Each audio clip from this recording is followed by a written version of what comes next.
What does it mean to know the speed of something at one exact instant? Imagine a car moving down a road. A moment ago, it was here. Now, it is there. Between those two moments, we can measure distance divided by time. That gives us average speed. But your speedometer is not showing the average speed of your whole trip. It is showing something much stranger. Your speed right now at one single instant. But that should feel impossible because motion seems to need time. Change seems to need an interval. To measure change, we usually compare two moments. But an instant is only one moment. So how can change exist there? This is the question that leads us to derivative. A derivative is the mathematics of what something is doing right now. Before we understand instant change, we need to understand average change.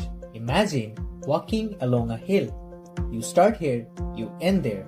If you connect your starting point to your ending point, we get one straight line. That line tells us the average steepness of the whole walk, but it does not tell the full story. At one step, the hill might be steep, at another, almost flat, at another, going downward. One average line cannot describe every moment of the path.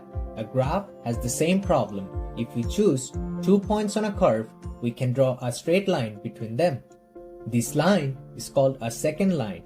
Its slope tells us the average rate of change across that interval. It is useful, but it is still only a summary, and a summary can hide the truth. So calculus asks a sharper question. What is the curve doing right here? To answer that question, we return to the curve. Choose one point. This point stays fixed. Now choose a second point nearby. Together, these 2 points make a second line. At first, the gap between them is wide, so the secant only gives an average slope across that interval. Now move the second point closer. The gap shrinks, the second line rotates, and the average slope starts describing a smaller and smaller piece of the curve. Move it closer again. The gap becomes tiny, but the 2 points are still not the same point. That matters. We are not dividing by 0. We are watching what the slope becomes as the gap approaches 0. And if those secant lines settle toward one clear direction, that direction becomes the tangent line. The derivative is the slope of the tangent line. But a tangent is not just a line touching the curve.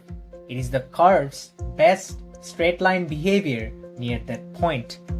Zoom in close enough, and a smooth curve begins to look almost straight. That tiny straight line behavior is what the derivative measures. The derivative is the local direction hidden inside the curve. Now, the derivative becomes more than one number. Every point on a curve can have its own tangent slope. At some points, the slope is positive.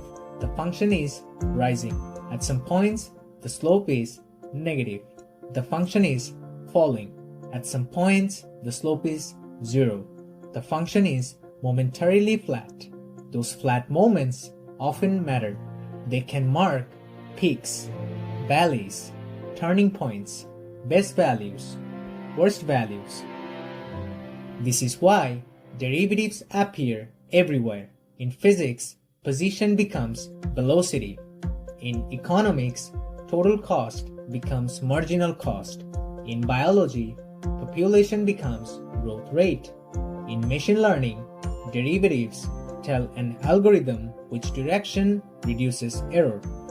Different fields use different words, but the idea is the same.